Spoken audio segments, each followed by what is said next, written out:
So even as the country commemorated the 39th anniversary of the death of the nation's founding father, Mzee Jomo Kenyatta, the Supreme Court is dealing with a presidential poll petition whose verdict in the next 10 days is touted as the potentially most decisive dispute in the race to State House between President Uhuru Kenyatta and opposition leader Raila Odinga. Tonight, political affairs reporter Mremi Mwangi explains what the Supreme Court battle means to the long-running political rivalry between the Kenyatta and the Odinga dynasties.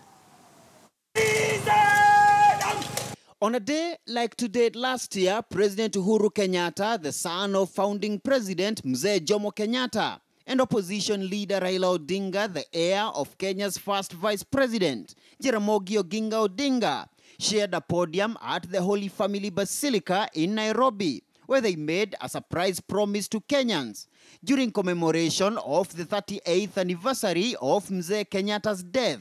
We should never compete again in this country to the detriment of our people or to cause bloodshed in our nation and our land. Kenya is bigger than all of us. We will be all gone. These political competitions should not bring enmity between people. A pledge which significantly illustrated the political sway that the two heirs of the two arguably most influential political dynasties in Kenya hold over their millions of supporters.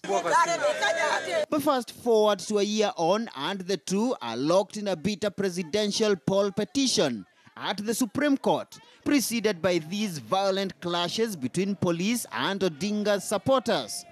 Chaos which yet again demonstrated the ugly side of the long-running competition for power between the two political dynasties, albeit through political parties that have other significant players in their cast.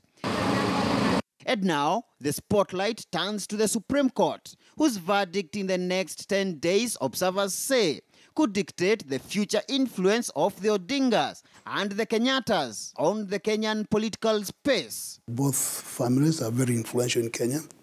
They have their pocket of followers, but the decision will simply be a setback to one or the other, but not bring a closure. Jaramogi's dream of ascending to State House during the 1992 multi-party elections was thwarted by opposition disunity, which saw retired President Daniel Toroitich arap Moi carry the day with 1.9 million votes, followed by Ford Asili's Kenneth Matiba with 1.4 million, and Democratic Party's Mwai Kibaki with 1 million votes.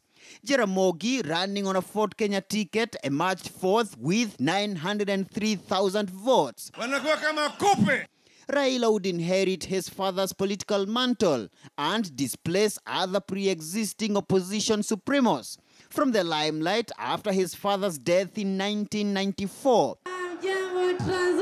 But his 4 attempts at the presidency have flopped. But should Odinga convince the Supreme Court to nullify President Kenyatta's re-election, then the fresh polls would provide his 5th stab at the presidency and the 3rd face-off between the heirs of the two founding dynasties in Kenya.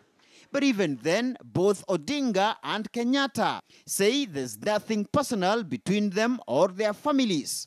When things are very hot, we talk, he calls me, or I call him, and we get together. Wacha sisi tulimane huko juu kwa makoti. Nyinyi muendelee na maisha jameni. Now the Kenyattas and the Odingas have for the past 5 decades shaped the Kenyan political discourse, and the NASA petition will no doubt be closely watched within political circles as the countdown to the final verdict draws to only 10 days away. Mremi Mwangi, KTN News in Nairobi.